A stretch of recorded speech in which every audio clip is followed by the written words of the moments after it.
wondered what weathermen wear below the waist? Game Gear! Comes with 4 games, one size, all the colors, yours for $99.99. And it's unisex! It's good.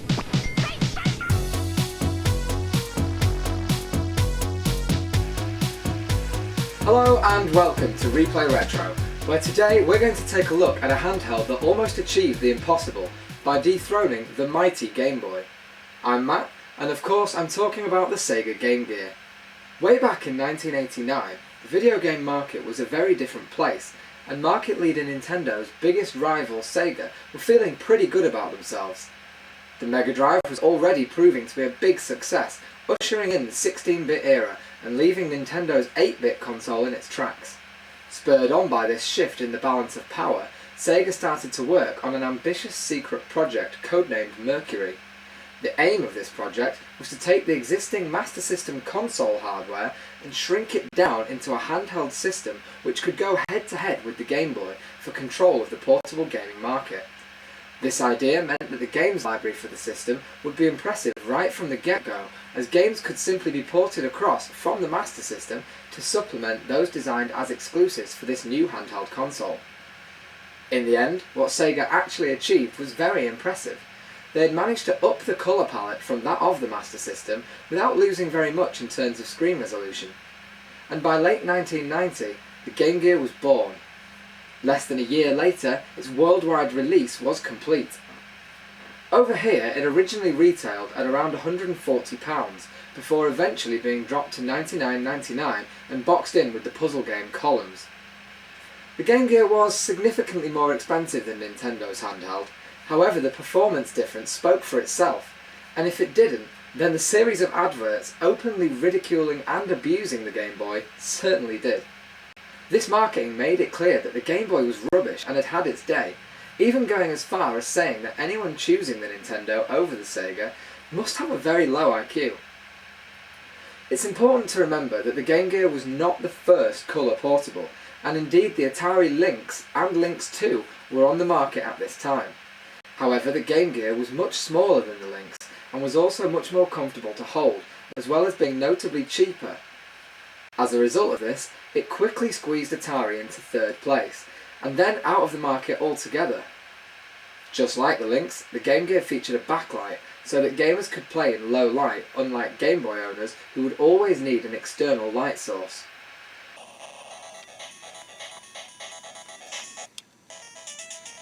Oh, I can't see anything on here. This is stupid. There is nothing here.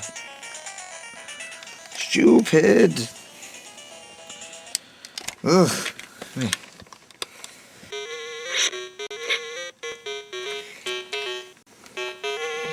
Yeah.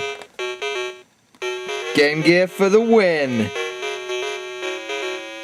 I could play all night. No one would know. No one would have any clue that I am playing Spider-Man on my Game Gear. Not like if I used this and it needed to have the light on. Idiot.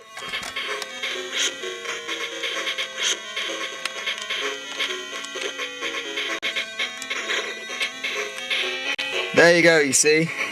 Replay Retro, bringing you conclusive scientific experiments that prove the Game Gear is better. You heard it here first. This is conclusive research in correct test conditions. However, it's important to realise that Nintendo didn't choose to leave this feature out without good reason, nor did they choose their simple monochrome display without good cause either. The fact is that Nintendo knew that parents don't want to buy tons of batteries every week, and by leaving out a colour system and backlight, the Game Boy was much more frugal with its power consumption compared to the far hungrier Game Gear and Lynx systems. Nintendo also still had one major advantage over their rivals in the way they dealt with third-party developers. Just as the NES had locked down these outside developers, keeping them away from the Master System, the Game Boy had done precisely the same, leaving the Game Gear with mostly in-house titles and a general perception amongst gamers that it had no great games. However, Sega had no intention of taking this lying down, and quickly released two big-hitting accessories designed to increase what the Game Gear could do. First came the Master Gear, allowing Master System cartridges to be played directly on the handheld system. Next, the TV Tuner, which turned the system into a portable television that you could take with you anywhere. And of course, over the years we also saw the usual screen magnifiers, battery packs, and various other bizarre accessories. To combat the games issue, many of the Mega Drive games which had become popular saw Game Gear releases, including a version of Echo the Dolphin. Then, in 1993, third parties started getting involved, with Acclaim daring to produce Terminator 2 and a fantastic version of Mortal Kombat. But still, the Game Boy held on tightly to its market dominance, despite these traitor third-party companies. A number of technical faults relating to its capacitors also plagued the Game Gear, resulting in low-volume sound and dim picture quality in many units.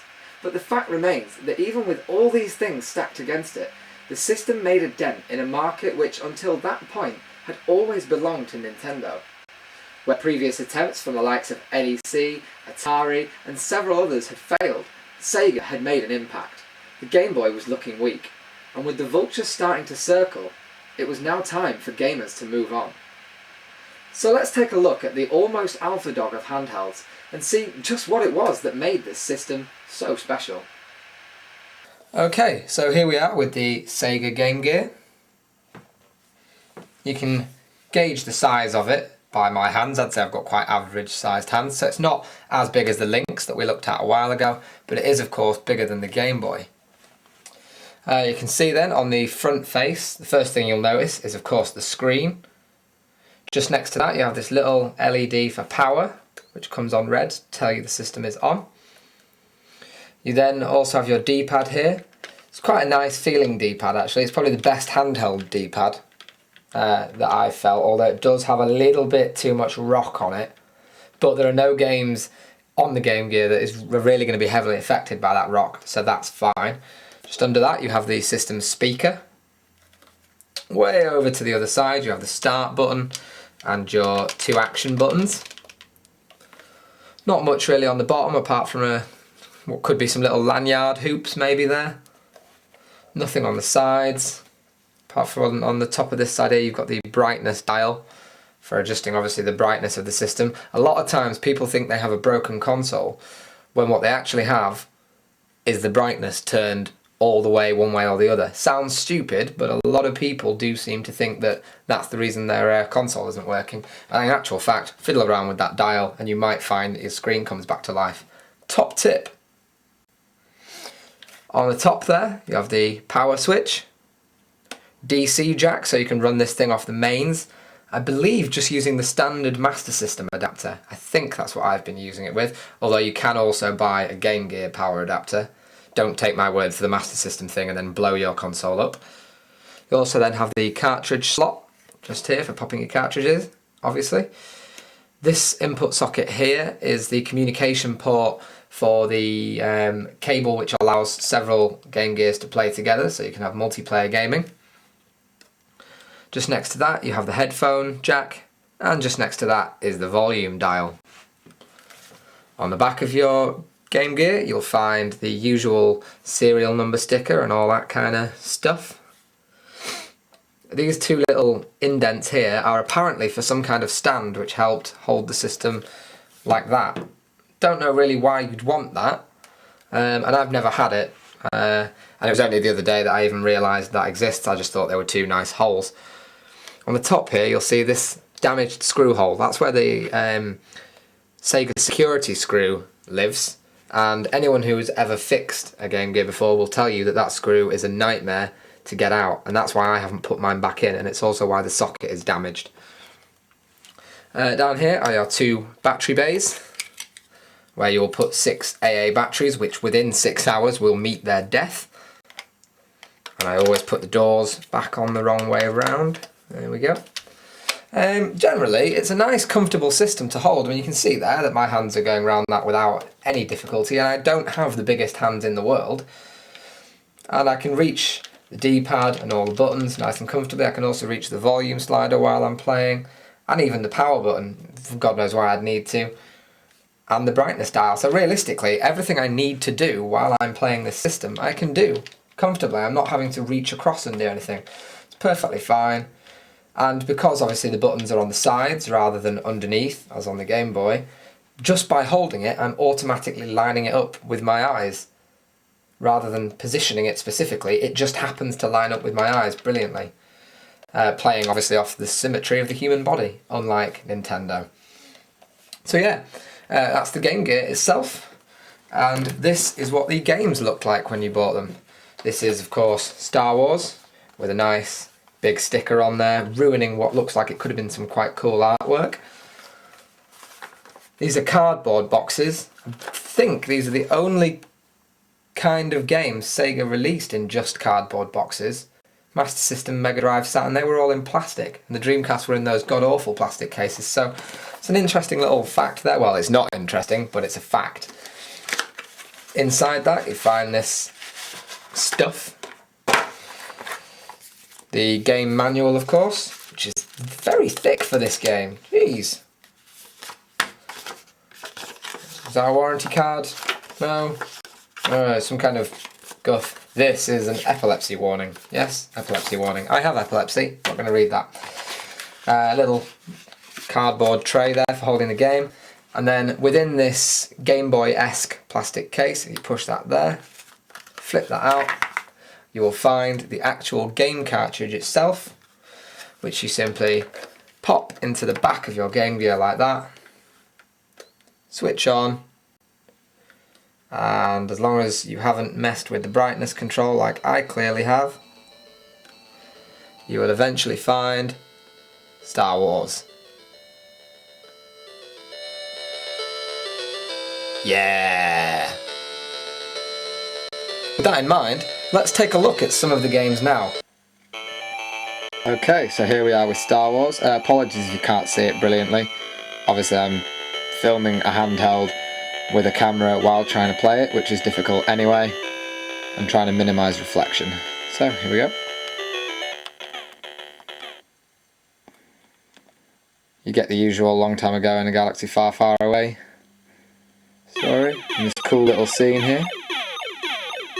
The sound is really crisp in this game. This Game Gear has actually just had a new soundboard fitted.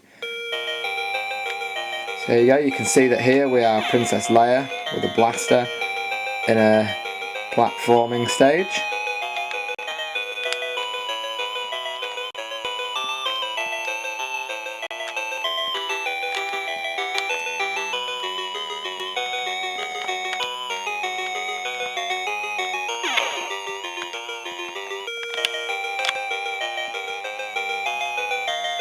Sure, there's some stormtroopers around here somewhere. The graphics are really good. I mean, in my opinion, they're better than Master System graphics. And they're on a handheld.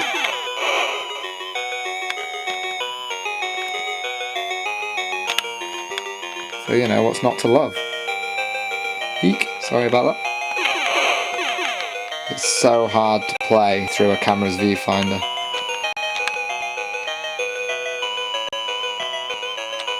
This game isn't just platforming. There are later stages in which you'll be in the gunnery seat of the Millennium Falcon and things like that, so it is a nice diverse game, it's cool.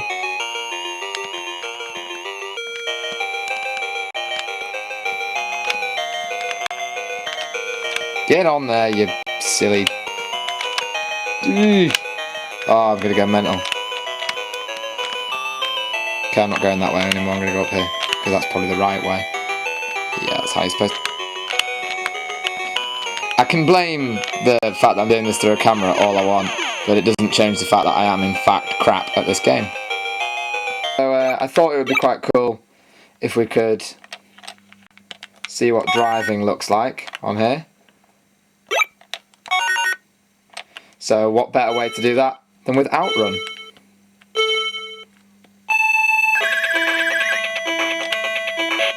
I should point out I've never played this version of Outrun before.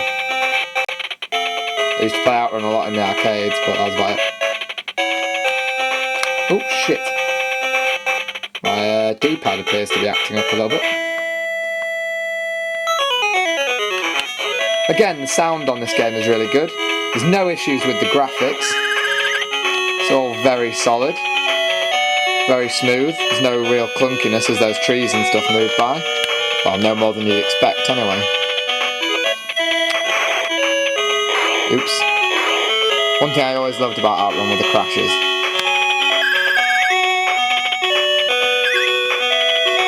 It's clear to see when you look at a game like this, and when you hear a game like this, why Sega was so convinced that this system would destroy the Game Boy. The Game Boy had nothing, I mean, obviously the Game Boy had nothing in colour for a start, and had, but graphically it couldn't even touch on this. This makes the Game Gear, so this makes the Game Boy look like one of those cheap little 99p LCD games that plays one game. That's what this makes the Game Boy look like.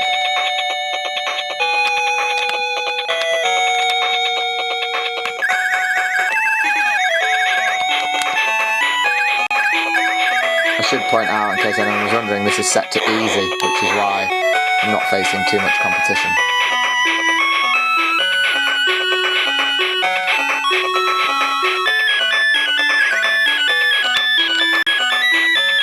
The music is absolutely brilliant. If you don't agree, you are clearly mad. Alright, so it wouldn't be right if I didn't show a Sonic game. You've got to love that. Everyone loves a bit of Sega. So this is Sonic 2. Which obviously features Tails.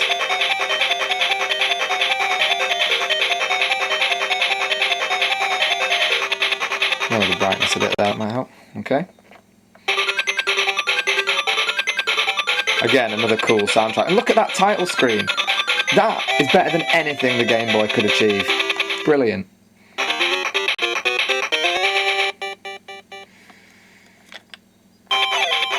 And with a game as fast as Sonic, I'm pretty sure I'm going to screw up playing it like this. Have I just missed the minecart? No, the minecart isn't there. Oh, I can't see through the viewfinder properly. Just let the minecart go. Did everyone see that? I caught up with the minecart. That takes skills, my friend. I'd actually let it go deliberately, just so I could catch up with it and prove to you all how cool I am. I did that deliberately too. Not that though. That wasn't deliberate.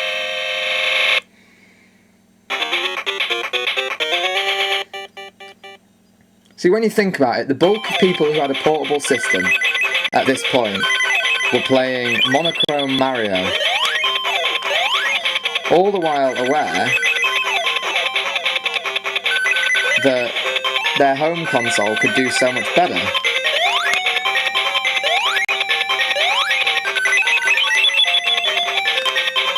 And here is a handheld pulling off what their home NES or Master System could do. It would seem stupid that anybody would still want to own a Game Boy in light of this. I just don't understand why anyone... This is just so much better. Even with those battery problems and things, it's just a much better system. Well, while the Game Boy may have held off the attack of Sega, the Game Gear definitely can't be considered a failure in any sense of the word. Its sales were solid, and those who chose it certainly weren't disappointed. It is without a doubt my personal preference over the Game Boy any day. And when it was finally discontinued in 1997, the Game Gear's successor was designed in exactly the same way that it had been, by miniaturizing the technology of the then dying Mega Drive system and creating the Sega Nomad. However, as this system took the same cartridges as the American Genesis console, it never received any exclusive titles of its own, and is not always considered to be a separate system in its own right. The Nomad also never saw a release outside of America, and as a result it's now very expensive to get hold of. That's it for this week's show, but I've just got time left to remind you to follow us on Twitter for the latest news about the show and what's coming up. And of course, I'll be back next week with another 20-minute chunk of retro gaming. So join me again next Sunday on Replay Retro.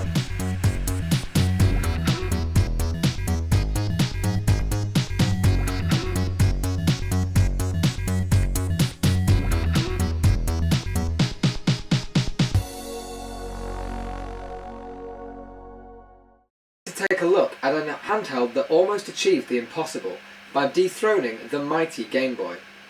I'm Matt, and of course I've screwed up this script.